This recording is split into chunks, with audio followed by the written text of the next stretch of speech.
back to Halo Halo. Kat and Neva here with your daily dose of all things entertaining from Asia to Hollywood and everything in between. Today we have two very special guests, the Fung brothers, and they've gotten over 11,000 subscribers, over 2 million views on YouTube. Congratulations, guys. Thank you so much for stopping by. Thank you for having us. I've never been on a rooftop before, bro. I've never done an interview on the helipad, and It's pretty cool, right? 11,000 subs. That took a long time for us. We're working on it and growing. Now, tell me how you guys got started. Well, we always growing up, we always loved entertainment.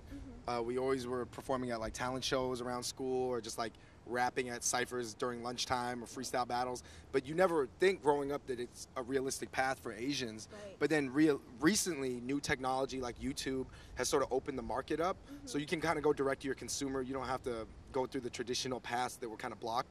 So now, you know, if you really want to do it and you're Asian American, you can do it. Yeah. We are originally from Seattle, so in Seattle the entertainment industry isn't as so prevalent. So when we finally decided that we wanted to pursue comedy, we had done some stand-up comedy back in Seattle, and then we came down here, figured out other things. We wanted to make videos too, along with doing stand-up. So along with our live shows, we also really work on the production of our YouTube videos. And you guys consider yourselves the Asian Wayan brothers. We say that, and we're kind of like it. It's more for like branding, to let people. We're brothers that do comedy, and we're serious about it. But yeah, I don't know. I mean, I wouldn't sort of. I guess I'm Marlon. I'm like Keenan Ivory more. He's Keenan Ivory. I'm like Marlon and Sean. Now let's talk about your skits. How do you come up with your subjects? It's a lot of just stuff we're passionate about. We talk a lot about Asian American identity, Asian American male masculinity, things like Jeremy Lin that kind of come up that are relevant. That inspire us. I think some of it also is derived from our comedy act and our comedy jokes that we, just our stand-up jokes that we had. We'll turn them into videos or something like that. But lately, just anything that's inspiring, that's true and honest, that we want to talk about. It has to have some level of truth. Yeah, I think a lot of it comes from we were the only Asians growing up where we were at. So I think there's a lot of like funny situations that kind of come up from that, and then we draw from that experience. Our lives have allowed us to kind of think about things differently and have a certain perspective that kind of open-minded perspective on things. Right. So now, there's not a lot of Asian comedians out there. I mean, what was it like with your family when you told them that you're going to do comedy? Oh man, are they gonna see this interview? I don't even know yet. No, they know. They, like any Asian parents, I mean, they wanted us to be lawyers, doctors, and professionals. But I think it just came so apparent over the years that we were gonna pursue that path should the opportunity come up. Right. And so, I mean, YouTube opened it up, and we just let them know. And I think now they're just like they're supportive.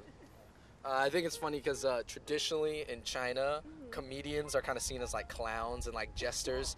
So a lot of like more traditional Chinese people or Asian people in general kind of like think of comedians, you're just trying to be goofy and make funny faces. And we're like, no, like in America, comedians are actually very well respected and make a lot of money and teach a lot of people things and say a lot of insightful things. So that's kind of like what our job is, to convince them that's what we're doing. Yeah. But they kind of have our backs now after they see the passion and they see that we're making progress. Thank you. We're good. Okay. Let's talk about 626. Oh. 626. Yeah, 626 is an area code out in the San Gabriel Valley, which is just like 15 minutes east of. I grew up in 626. Oh, you grew up in 626? What? But and we just checked. Our cousin grew up there, so when we were growing up, we would come down to Cali and visit him, and we just thought that lifestyle out there was just so incredibly different than where we're from. It was an amazing place, and it's really a fusion between Asian and American culture. It's very like Asian American out there, as I'm sure you remember. And also we wanted to do a video about the area because it hadn't been done before. No one else was repping it, and we were like, yo, we love rap. We listen to all these rappers talk about Brooklyn and Chi-Town and LA and Compton, and we're like, hey, we're on the 626. We're gonna make a rap song about the 626, glorify that lifestyle. At least it's a somewhat positive lifestyle. So our parents like that video. Yeah. That's like their favorite one. I love that video. Yeah, they said make more. They go, make more video like that, okay? I like that. Represent. Yeah. Okay, for more information on you guys, where can we go? You can check us out on YouTube. Just type in Fung Brothers. F-U-N-G is how you spell our last name.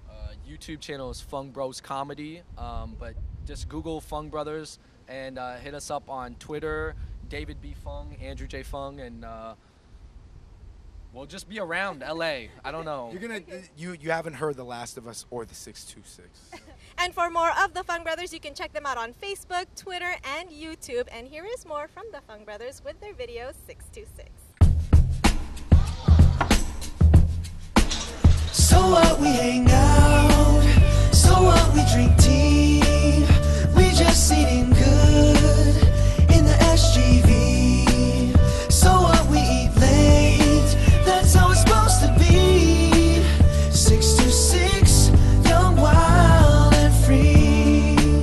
So what, we hang out. So what, we drink tea. We just eating good in the SGV. So what, we eat late. That's how it's supposed to be. 626, young, wild, and free. Hey, now let me tell you about a place out east, just 15 minutes from the LA streets. Hollywood doesn't even know we exist, like it's a mystical land filled with immigrants. The food's authentic, price is perfect, where restaurants focus on the taste, not